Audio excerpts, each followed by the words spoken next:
হাওরের বুক চিরে তৈরি হবে সড়ক। হাওরের ঢেউয়ের উপর দিয়ে চলবে গাড়ি।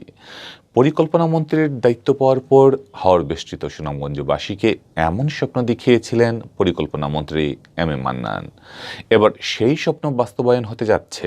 সুনামগঞ্জের সাথে নেত্রকোনার যোগাযোগ ব্যবস্থায় যোগ হতে যাচ্ছে নতুন মাত্রা। হাওরের মধ্য দিয়ে যাবে উড়াল সড়ক।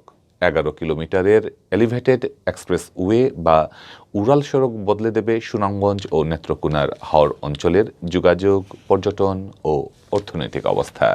৩,৪৯০ কোটি টাকা ব্যয়ে হাওর এলাকায় উড়াল সড়ক ও ভৌত অবকাঠামো উন্নয়ন শীর্ষক এই প্রকল্পটি মঙ্গলবার জাতীয় অর্থনৈতিক পরিষদের নির্বাহী কমিটি একনেকের সভায় পাশ হয়েছে।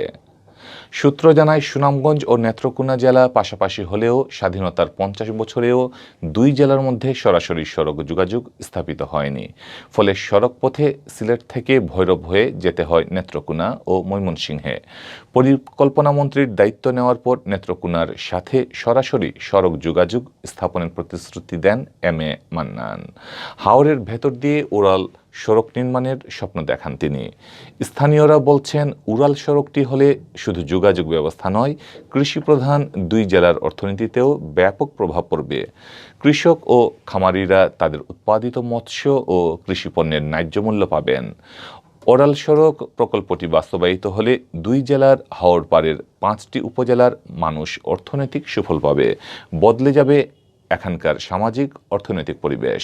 এই 5 উপজেলার মধ্যে সুনামগঞ্জ জেলার ধর্মপাশা, তাহিরপুর, বিশম্ভরপুর ও জামালগঞ্জ এবং নেত্রকোনা জেলার বারহাট্টা উপজেলা রয়েছে। পরিকল্পনা কমিশন সূত্রে জানা গেছে, ওরাল সড়ক নির্মাণ প্রকল্পের আওতায় 97.86 কিলোমিটার অল সিজন উপজেলা সড়ক এবং 20.27 কিলোমিটার ইউনিয়ন সড়ক উন্নয়ন করা হবে। 16.53 কিলোমিটার সাবমার্সিবল উপজেলা সড়ক, 22.86 কিলোমিটার সাবমার্সিবল ইউনিয়ন ও গ্রাম সড়ক, 10.81 কিলোমিটার উড়াল সড়ক উন্নয়ন এবং 57টি ব্রিজ ও 118টি কালভার্ট নির্মাণ করা হবে। সংশ্লিষ্টরা জানিয়েছেন, 2026 সালের মধ্যে প্রস্তাবিত উড়াল সড়কে যান চলাচল সম্ভব হবে।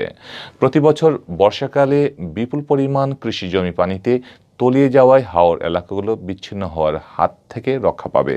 প্রকল্প পরিকল্পনায় জানা গেছে, পর্যটকদের বিস্তীর্ণ হাওরের নৈসর্গিক সৌন্দর্য উপভোগের সুযোগ করে দিতে ওরাল সড়কের দুই পাশে অন্তত 6 থেকে 7টি দ্বিতল টাওয়ারও নির্মাণ করা হবে। পরিকল্পনা মন্ত্রী এম এ মান্নান জানান, সুনামগঞ্জ ও নেত্রকোনা জেলা পাশাপাশি হলেও সড়কপথে পরস্পর যোগাযোগবিহীন অবস্থায় রয়েছে। এ দুই জেলার মধ্যে সরাসরি যোগাযোগ স্থাপনে প্রকল্পটি নেওয়া হয়েছে। উড়াল সড়ক এ দুই জেলার সংযোগ স্থাপন করবে। এতে দুই জেলার মানুষের জীবনমানও উন্নত হবে। পরিকল্পনা মন্ত্রী বলেন, বিষয়টি নিয়ে শুরুতেই প্রশ্ন ছিল, সড়ক ও সেতু বিভাগ আপত্তিও দিয়েছিল। অবশেষে এলজিইডি প্রকল্পটি বাস্তবায়ন করবে বলে সিদ্ধান্ত হয়।